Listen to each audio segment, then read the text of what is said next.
Salut et bienvenue pour cette toute nouvelle émission de la RSU, Zone d'ombre. Pour ce premier épisode, nous allons commencer tout doucement avec une légende urbaine qui fait aujourd'hui partie de la culture populaire des États-Unis. Si je vous dis Polybius, vous me dites quoi? En effet, ça peut faire penser à Polybe, l'historien de la Grèce antique, mais ce dont je vais vous parler traite d'un sujet bien plus récent.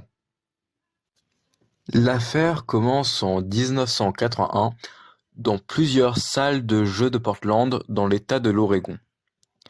À l'époque, les bornes d'arcade existaient déjà, mais les jeux vidéo n'étaient pas aussi démocratisés qu'aujourd'hui. C'était dans ces mêmes salles de jeux que les joueurs avaient vu apparaître de mystérieuses bornes d'arcade avec rien d'autre qu'un nom affiché dessus, Polybius. Titre inédit, elles avaient été créées par une société portant le doux nom de Sinneschlossen, ce qui peut se traduire par suppression sensorielle en allemand. La borne d'arcade proposait un jeu qui était similaire à Tempest, jeu sorti la même année où on devait contrôler un vaisseau spatial et tirer sur des ennemis. Classique quoi. Le succès de Polybius était tel qu'une queue se formait tous les jours devant la borne d'arcade au détriment des autres choix qui étaient délaissés. Mais c'est durant les parties que les choses prenaient une tournure sinistre. Certains joueurs commençaient à avoir des hallucinations cauchemardesques, tandis que d'autres étaient pris à de violentes nausées, voire des crises d'épilepsie alors qu'ils n'avaient pas d'antécédents médicaux ou médicaux. Pourtant, cela ne les empêchait pas de développer une addiction à ce fameux jeu. Selon certains témoins, des hommes en noir venaient tous les soirs dans les salles de jeu concernées, non pas pour récupérer les pièces, mais les données de Polybius.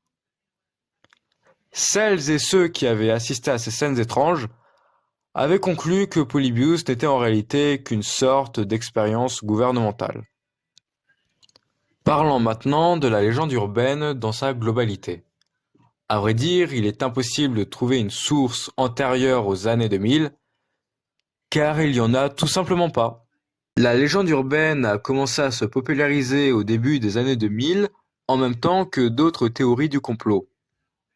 Pour le site de fact-checking snopes.com, l'histoire de Polybius n'est qu'une version alternative de la théorie conspirationniste des Hommes en Noir, célèbre personnage du folklore américain chargé de surveiller les ovnis.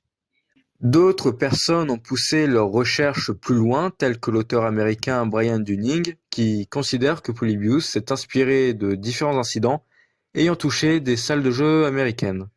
Dans son article pour le site Skeptoid, il fait mention de 2 joueurs étant tombés malades durant une partie de borne en 81, et il ajoute aussi que le FBI a enquêté dans des salles de jeux dans le passé, car elles ont été suspectées d'organiser des jeux d'argent clandestins.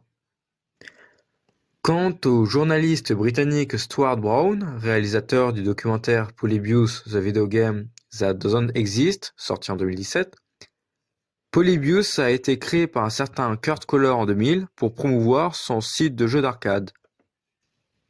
Pour conclure, Polybius n'a jamais existé. Est-ce une bonne chose? Une mauvaise chose? C'est à vous de voir.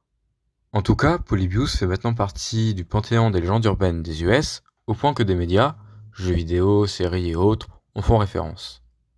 Quant à nous, on se dit à très bientôt pour un nouvel épisode. Au revoir.